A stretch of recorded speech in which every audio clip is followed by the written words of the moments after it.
প্রথমেই বলি আজকের ভিডিওটা ঈদের দিনে, তাই সবাইকে ঈদ মোবারক জানিয়ে ভিডিওটা শুরু করলাম। সঙ্গে থেকো। আর সেদিন বাবা ছেলে ঈদের নামাজ পড়ে আসার পরে আমরা বেরিয়ে পড়েছিলাম দেওরের বাড়ির উদ্দেশ্যে, কারণ ওর একটু শরীরটা খারাপ ছিল রোজা মাসে, যেহেতু হসপিটালাইজড ছিল, তো ওকে দেখতে যাওয়াই উদ্দেশ্য ছিল। আর সেদিন এই ড্রেসটা আমি পরেছিলাম, তো খুব একটা ভিডিও শ্যুটও হয়নি, ফটো ক্লিক করা হয়ে ওঠেনি, এত ব্যস্ততার মধ্যে ছিলাম। তো আমি অনেকেই জিজ্ঞেস করেছে যে আমি কি ড্রেস নিয়েছি, কি শাড়ি নিয়েছি, আমি সেগুলো পরের ভিডিওতে আমি নিশ্চয়ই দেখাবো ইনশাল্লাহ। আর সেদিন পরে নিয়েছিলাম এই ড্রেসটা। আর এই ব্রিজটার উপরে যেতে যেতে এত ভালো লাগছিল, অনেকেই নামাজ পড়ে গাড়ি নিয়ে, কেউ বাইক নিয়ে চলে এসেছিল, আর এই ব্রিজটার উপরে দাঁড়িয়ে সবাই ফটো ক্লিক করছিল। আমাদেরও একসময় মনে হলো যে একটু আমরাও নেমে ফটোশ্যুট করি, বাট এত গরম ছিল সেদিন যে নামার মতন আর সাহস পেয়ে উঠিনি আর কি।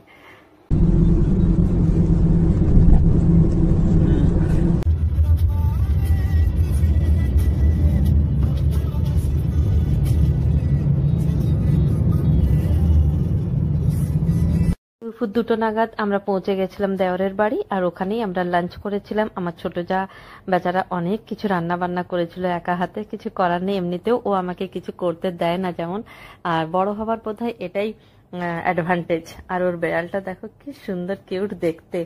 আর সেদিন আমার এত ঘুম পাচ্ছিল, খাওয়া দাওয়ার পরে একদম এসি চালিয়ে একদম চিল এসি করে রেখেছিল, আমি একদম টানা 2 ঘন্টা ঘুমিয়ে নিয়েছিলাম।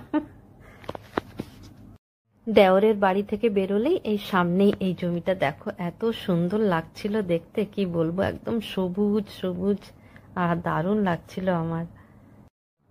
সন্ধ্যে 6টা নাগাদ আমরা দেওরের বাড়ি থেকে বেরিয়ে সোজা চলে গেছিলাম বড় ননদের বাড়ি।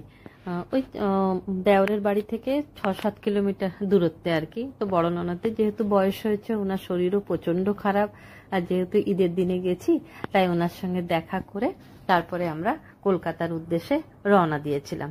সবার সঙ্গে দেখা করতে করতে, কথা বলতে বলতে ওখানেই আমাদের বেরোতে বেরোতে প্রায় 7টা হয়ে গেছিল। তারপরে আমরা কলকাতার উদ্দেশ্যে রওনা দিয়েছিলাম। আর এই যে আস্তে আস্তে গাড়িতে দেখো, ঈদের জন্য রাস্তার পুরো লম্বা, মানে কতখানি যে লাইটিং করেছিল কি বলবো তোমাদের, খুব ভাল লাগছিল। আর রাত্রের অন্ধকারে এই যে লাইটের আলোটা এত সুন্দর লাগছিল দেখতে, তোমরাও দেখো, খুবই ভাল লাগছিল দেখে, খুব সুন্দর লাগছিল। দেখো কিভাবে কত সুন্দর করে সাজানো হয়েছিল লাইটিং করে একদম। দেখো এই মসজিদটাকেও কি সুন্দর করে সাজানো হয়েছিল ঈদের দিন।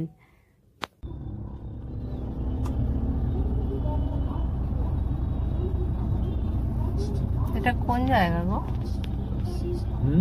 কোন জায়গা? রানীহাটি। মেলা হচ্ছে ঈদ উপলক্ষে, অভিনব মেলা 2025। রানীহাটি আসেনি, হজরুলবাড়ি তো বেরিয়ে এলাম, রানীহাটি মনে হচ্ছে।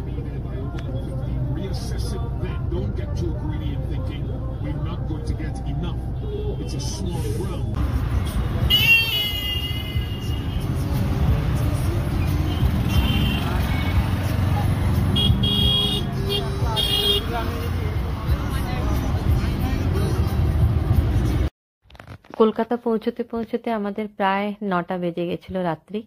আর সঙ্গে রাত্রের খাবারটা আমার ছোট যা দিয়ে দিয়েছিল, এই যে দেখতেই পাচ্ছ, চালের আটা, রুটি, মাংস। আর হালিমটা আমি বাড়িতে ফ্রিজে রেখেই গেছিলাম, ওটা এসে গরম করে নিয়েছি, তাই রাত্রে ডিনারের আর কোনো চিন্তা করতে হয়নি, আমরা এসে আরাম করে খাওয়া দাওয়া করে নিয়েছিলাম। তাহলে আজকের ভিডিওটা এখানেই শেষ করছি। ভিডিও ভালো লাগলে লাইক, শেয়ার, কমেন্টস আর পাশে থাকতে ভুলো না কিন্তু বন্ধুরা। তাহলে নতুন কোনো ভিডিওতে আবার তোমাদের সঙ্গে খুব তাড়াতাড়ি দেখা হবে ইনশাল্লাহ। ততক্ষণ তোমরা সবাই খুব খুব ভালো থেকো আর সবাইকে ভালো রেখো।